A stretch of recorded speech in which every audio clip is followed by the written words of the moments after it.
दोस्तों, मेरे चैनल में आपका स्वागत है। आज मैं आपको एक ऐसी जर्नी पर ले चलूंगा जो आपकी सोच को बदल सकती है, जिंदगी, पैसा और सक्सेस के बारे में। मैं जो बताने जा रहा हूं वो सिर्फ एक कहानी नहीं है, बल्कि एक ऐसा सबक है जिसने लाखों लोगों की जिंदगी बदली है और मेरी भी। हम बात कर रहे हैं रिच डैड पुअर डैड की, एक ऐसी पावरफुल किताब जो सिखाती है कि फाइनेंशियल फ्रीडम कैसे पाई जा सकती है। अब जरा सोचिए, आप एक छोटे बच्चे हैं और आपके सामने दो बड़े हैं जो आपको गाइड कर रहे हैं। एक कहता है, अच्छी पढ़ाई करो, अच्छी नौकरी पाओ, पैसा सेव करो।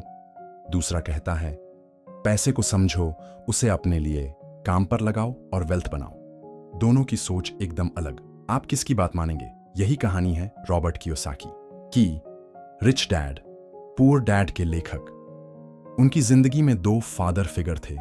एक थे पुअर डैड, यानी उनके असली पापा, एक पढ़े लिखे सरकारी नौकरी वाले जो हमेशा कहते थे कड़ी मेहनत करो, अच्छे ग्रेड्स लाओ, प्रमोशन पाओ। लेकिन फिर भी उन्हें पैसे की टेंशन रहती थी। हर महीने सैलरी खत्म हो जाती थी, बिल्स की चिंता रहती थी और उन्हें लगता था पैसे की बात करना गलत है। दूसरे थे रिच डैड। ज्यादा पढ़े लिखे नहीं थे, न कोई बड़ी डिग्री न सरकारी नौकरी, लेकिन उनके पास था पैसे की समझ। वो बिजनेस चलाते थे, इन्वेस्टमेंट करते थे और मानते थे कि फाइनेंशियल एजुकेशन यानी पैसों की समझ फॉर्मल एजुकेशन से भी ज्यादा जरूरी है। वो कहते थे, पैसे के लिए काम मत करो, पैसे को अपने लिए काम पर लगाओ। अब सोचिए, एक छोटा बच्चा रॉबर्ट इन दोनों की बातें सुन रहा है। एक कहता है, नौकरी करो ताकि सिक्योरिटी मिले। दूसरा कहता है, खुद ऐसी चीजें बनाओ जो दूसरों को जॉब दे। पुअर डैड कहते, money is the root of all evil. Rich dad कहते, lack of money is the root of all evil. Robert पहले कंफ्यूज था। वो दोनों को प्यार करता था, लेकिन धीरे धीरे उसने नोटिस किया पुअर डैड हमेशा पैसे को लेकर परेशान रहते थे, जबकि रिच डैड रिलैक्स्ड और कॉन्फिडेंट रहते थे। एक दिन रॉबर्ट ने रिच डैड से पूछा, आप पैसे को लेकर इतने शांत कैसे रहते हैं? रिच डैड मुस्कुराए और बोले, क्योंकि मुझे पता है पैसा कैसे काम करता है। ज्यादातर लोग पूरी जिंदगी पैसे के लिए काम करते रहते हैं, लेकिन कभी ये नहीं सीखते कि पैसा उनके लिए कैसे काम करे। बस यहीं से रॉबर्ट की सोच बदलने लगी। उसके अंदर एक जिज्ञासा जागी और उसने ठान लिया कि वो रिच डैड से सीखेगा, उनके रास्ते पर चलेगा। अब जरा रुकिए और सोचिए, क्या यही सच्चाई हमारी जिंदगी की नहीं है? बचपन से हमें यही सिखाया जाता है, पढ़ाई करो, नौकरी करो, रिटायरमेंट के लिए सेविंग करो। लेकिन क्या कभी किसी ने हमें सिखाया पैसे को मैनेज कैसे करें, पैसे को बढ़ाएं कैसे, उस चक्कर से निकलें कैसे जहां हम बस बिल भरने के लिए जी रहे हैं? पैसे को लेकर आपकी सोच ही आपका फ्यूचर तय करती है। अगर आप पैसे को डर या बुराई की तरह देखेंगे तो पैसे से हमेशा परेशानी रहेगी। लेकिन अगर आप पैसे को एक टूल की तरह देखेंगे जिसे कंट्रोल किया जा सकता है और बढ़ाया जा सकता है, तो आपके लिए नए रास्ते खुलेंगे। अब सोचिए, आपके सामने दो रास्ते हैं, एक तरफ फाइनेंशियल स्ट्रगल और दूसरी तरफ फाइनेंशियल फ्रीडम। आप क्या चुनेंगे?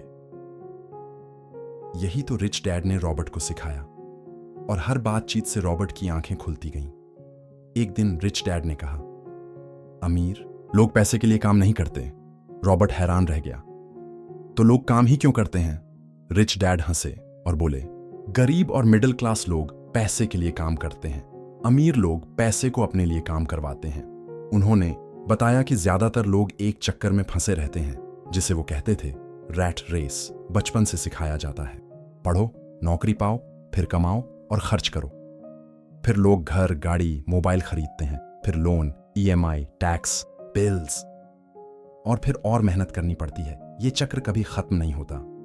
लोग सोचते हैं हम फाइनेंशियल सिक्योरिटी के लिए काम कर रहे हैं, लेकिन असल में वो अपने बॉस, गवर्नमेंट और बैंकों के लिए काम कर रहे होते हैं। एक एग्जाम्पल सोचिए, जॉन हर महीने $3000 कमाता है। जितनी इनकम बढ़ती है उतने खर्चे भी बढ़ जाते हैं। रॉबर्ट को समझ आया कि यही तो उसके पुअर डैड भी कर रहे थे। फिर रिच डैड ने पूछा, तुम्हें पता है फाइनेंशियल फ्रीडम का मतलब क्या होता है? रॉबर्ट ने कहा, नहीं। रिच डैड बोले, जब आपके पास इतनी इनकम हो जो आपकी ज़रूरी खर्चों को कवर कर दे, वो भी बिना काम किए। तो वही है फाइनेंशियल फ्रीडम। रिच डैड ने एक सिंपल बात समझाई। पैसे वाला बनना मतलब बड़ी सैलरी नहीं, बल्कि ऐसे एसेट्स बनाना है जो पैसे कमाते रहें। एसेट जो आपके पॉकेट में पैसा डाले, लायबिलिटी जो आपके पॉकेट से पैसा निकाले। उदाहरण, एक लड़का आज 10,000 सेव करके कार खरीदता है। अब उसे फ्यूल, मेंटेनेंस, इंश्योरेंस सब देना पड़ता है। कार की वैल्यू भी गिरती है, ये लायबिलिटी है। दूसरा लड़का आज 10,000 से एक छोटा प्लॉट लेता है और उसे आज 200 महीने के किराए पर देता है। वक्त के साथ उसकी वैल्यू बढ़ती है, ये एसेट है। तो रॉबर्ट हैरान रह गया। लोग अक्सर कार, घर, महंगे कपड़े को एसेट समझते हैं, जबकि वो पैसे खा रहे होते हैं, कमा नहीं रहे। रिच डैड ने कहा, अमीर लोग सबसे पहले एसेट खरीदते हैं, जैसे बिजनेस, रियल एस्टेट, स्टॉक्स या स्किल्स बढ़ाने की एजुकेशन। एक और एग्जाम्पल, दो फैमिली हैं, दोनों की इनकम 50,000 है। फैमिली ए सब पैसे रेंट, फूड, एंटरटेनमेंट में खर्च करती है, मंथ एंड पर कुछ नहीं बचता। फैमिली बी 40,000 खर्च करती है और 10,000 इन्वेस्ट करती है। वक्त के साथ उसे इन्वेस्टमेंट से 500 हर महीने मिलने लगते हैं। धीरे धीरे वो फाइनेंशियली फ्री हो जाते हैं, जबकि फैमिली ए अब भी फंसी रहती है। असल बात यह है, आप कितना कमा रहे हैं मायने नहीं रखता, बल्कि मायने रखता है आप पैसे को मैनेज कैसे करते हैं। रिच डैड ने कहा, गरीब सोचता है मैं ये अफोर्ड नहीं कर सकता, अमीर सोचता है मैं ये अफोर्ड कैसे कर सकता हूं। जब आप कहते हो नहीं कर सकता, आपका दिमाग बंद हो जाता है। जब आप पूछते हो कैसे कर सकता हूं, तो दिमाग सॉल्यूशंस ढूंढता है। रॉबर्ट को एक काम दिया गया। जब भी वो कुछ चाहता और सोचता कि वो अफोर्ड नहीं कर सकता, तो उसे 3 तरीके लिखने होते थे कैसे वो उसे अफोर्ड कर सकता है, जैसे खर्चे कम करना, साइड इनकम बनाना या नई स्किल सीखना। धीरे धीरे रॉबर्ट की सोच बदलने लगी। पैसा अब उसके लिए कोई डर नहीं था, वो एक टूल बन गया जिससे और पैसा बनाया जा सकता था। रिच डैड ने कहा, अमीर बनने के लिए तुम्हें पहले अपनी इमोशंस को कंट्रोल करना सीखना होगा। रॉबर्ट ने पूछा, इमोशंस का पैसे से क्या लेना देना?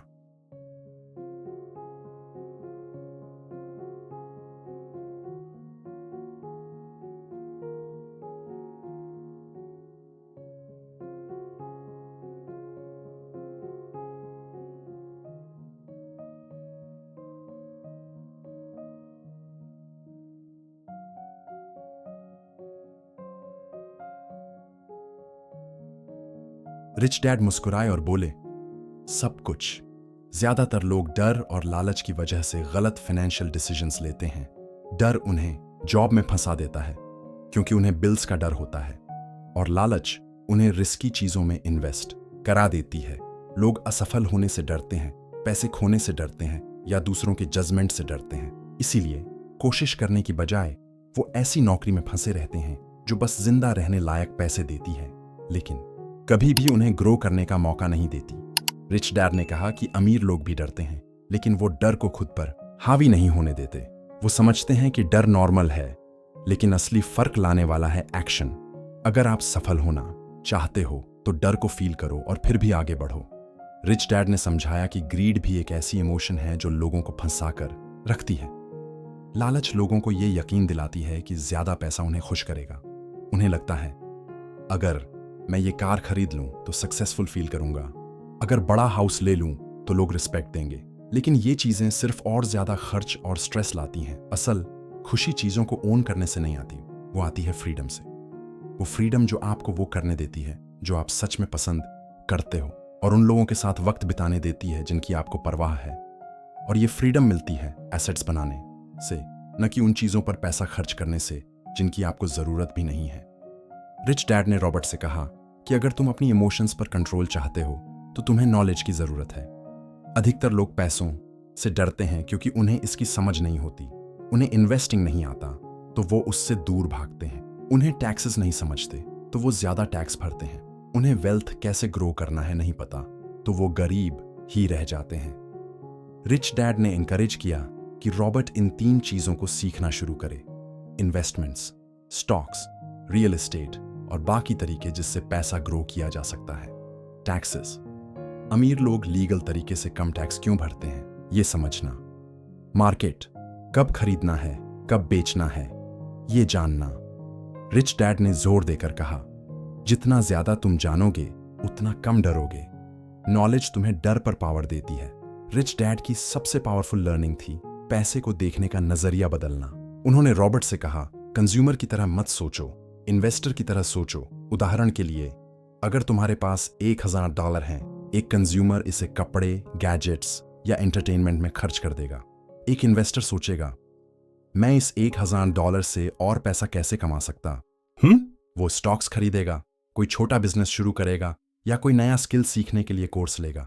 समय के साथ इन्वेस्टर का पैसा ग्रो होता है, जबकि कंज्यूमर का पैसा गायब हो जाता है। रिच डैड ने रॉबर्ट को सिखाया कि वो उन अपॉर्चुनिटीज को देख पाए जो बाकी लोग मिस कर देते हैं। उन्होंने कहा, ज्यादातर लोग अपॉर्चुनिटीज पहचानते नहीं क्योंकि वो बहुत बिजी होते हैं काम में या पैसे खर्च करने में, लेकिन अमीर लोग हमेशा वेल्थ ग्रो करने के मौके खोजते रहते हैं। उन्होंने रॉबर्ट को एक एक्सरसाइज दी। जब तुम स्ट्रीट पर चलो, सिर्फ शॉप्स को मत देखो, ये सोचो कि क्या मैं इनमें से किसी की ओनर बन सकता। इस बिजनेस को सफल होने के लिए क्या चाहिए? अपना माइंडसेट ट्रेन करो। सिर्फ कस्टमर नहीं, ओनर की तरह सोचो। रॉबर्ट ने यह प्रैक्टिस करना शुरू किया और देखा कि दुनिया अपॉर्चुनिटीज से भरी पड़ी है। एक छोटा कैफे जो बिक रहा था, एक पुराना घर जिसे रेनोवेट करके रेंट पर दिया जा सकता था, या कोई वेबसाइट आइडिया जो बिजनेस बन सकता था। जैसे जैसे रॉबर्ट ने रिच डैड की लर्निंग्स अप्लाई करनी शुरू की, उसे लोगों की तरफ से डाउट्स का सामना करना पड़ा। लोगों ने कहा, तुम बहुत यंग हो इन्वेस्टमेंट के लिए, ये बहुत रिस्की है। यहां तक कि उसके पुअर डैड ने भी उसे कहा, एक सेफ जॉब पर ध्यान दो, ड्रीम्स के पीछे मत भागो। रिच डैड ने उसे समझाया, लोग हमेशा उसी चीज की आलोचना करते हैं जिसे वो समझ नहीं पाते। वो अपने डर से बोलते हैं, तुम्हारे डर से नहीं। अगर तुम उनकी सुनोगे तो तुम उन्हीं की तरह रैट रेस में फंसे रहोगे। रिच डैड ने उसे एनकरेज किया कि फोकस्ड रहो और अपने आप को ऐसे लोगों से घेरो जो ग्रोथ और सक्सेस में बिलीव करते हैं। रिच डैड ने रॉबर्ट से कहा, तुम्हें बड़ा शुरू करने की जरूरत नहीं है। असल में स्मॉल विंस ही कॉन्फिडेंस बिल्ड करने का सबसे अच्छा तरीका है। उन्होंने एक एग्जाम्पल शेयर किया। एक यंग लड़की जो इन्वेस्टिंग शुरू करना चाहती थी, लेकिन उसके पास सिर्फ $50 थे। बड़े अमाउंट का इंतजार करने के बजाय उसने छोटे कंपनीज के शेयर्स खरीदना शुरू किया। समय के साथ उसके इन्वेस्टमेंट्स ग्रो हुए और उसका कॉन्फिडेंस भी। रिच डैड ने समझाया, सक्सेस छोटे छोटे स्टेप्स से बिल्ड होती है। हर स्मॉल विन तुम्हें और ऊपर एम करने की हिम्मत देती है। उन्होंने डेली हैबिट्स की भी इंपॉर्टेंस समझाई। तुम्हारी आदतें ही तुम्हारा फ्यूचर तय करती हैं। अगर हर महीने थोड़ा थोड़ा सेव और इन्वेस्ट करोगे तो वो बढ़ेगा, लेकिन अगर सब कुछ खर्च कर दोगे तो वहीं रह जाओगे। उन्होंने एक सिंपल हैबिट रिकमेंड की, पे योरसेल्फ फर्स्ट। सबसे पहले अपनी इनकम का एक हिस्सा सेविंग या इन्वेस्टमेंट के लिए रखो, फिर बाकी खर्चों पर ध्यान दो। ट्रैक योर प्रोग्रेस, अपने फाइनेंशियल ग्रोथ का जर्नल रखो। जब तुम्हें प्रोग्रेस दिखेगा तो मोटिवेशन और बढ़ेगा। उन्होंने कहा, तुम्हारे थॉट्स ही तुम्हारी रियलिटी बनाते हैं। अगर तुम अपने डर पर फोकस करोगे तो तुम्हें हारने की वजहें मिलेंगी, लेकिन अगर तुम अपने सपनों पर फोकस करोगे तो जीतने के रास्ते भी मिलेंगे। आखिर में रिच डैड ने एक सरप्राइजिंग एडवाइस दी, सबसे अमीर लोग वो हैं जो देना जानते हैं। रॉबर्ट चौंका, देने से कोई अमीर कैसे बनता है? रिच डैड ने कहा, जब तुम दूसरों की मदद करते हो तो वैल्यू क्रिएट करते हो, चाहे वो नॉलेज शेयर करना हो, किसी को गाइड करना हो या डोनेशन देना हो। गिविंग बैक तुम्हारी सक्सेस को मल्टीप्लाई करता है। ये तुम्हें फुलफिलमेंट देता है और तुम्हारा नेटवर्क स्ट्रांग बनाता है जो आगे और अपॉर्चुनिटीज लाता है।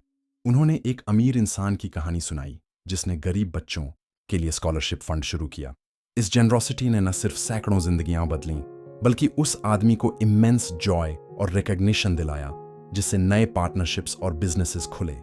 रिच डैड की आखिरी एडवाइस सिंपल लेकिन पावरफुल थी, जिस दिन तुम सीखना बंद करते हो उसी दिन ग्रो करना बंद कर देते हो। सालों बाद रॉबर्ट ने जब पीछे मुड़कर देखा तो उसे एहसास हुआ कि रिच डैड की लर्निंग्स ने उसकी जिंदगी बदल दी थी। उसने सिर्फ पैसा नहीं बल्कि फ्रीडम, कॉन्फिडेंस और दूसरों की मदद करने की पावर भी हासिल की थी। रॉबर्ट ने अपना मैसेज शेयर किया, चाहे आप जिंदगी के किसी भी मुकाम पर हों, आप अपने फ्यूचर को बदल सकते हो। यह मैटर नहीं करता कि आपके पास आज कुछ नहीं है, मैटर करता है आपका माइंडसेट और एक्शन लेने की विलिंगनेस। वेल्थ सिर्फ पैसे की बात नहीं है, ये ऐसी जिंदगी बनाने की बात है जहां आप अपने पैशन को फॉलो कर सकें, दूसरों की मदद कर सकें और रिग्रेट फ्री जिंदगी जी सकें। इस कहानी को खत्म करते हुए याद रखो, तुम्हारी फाइनेंशियल फ्रीडम की जर्नी आज से शुरू होती है।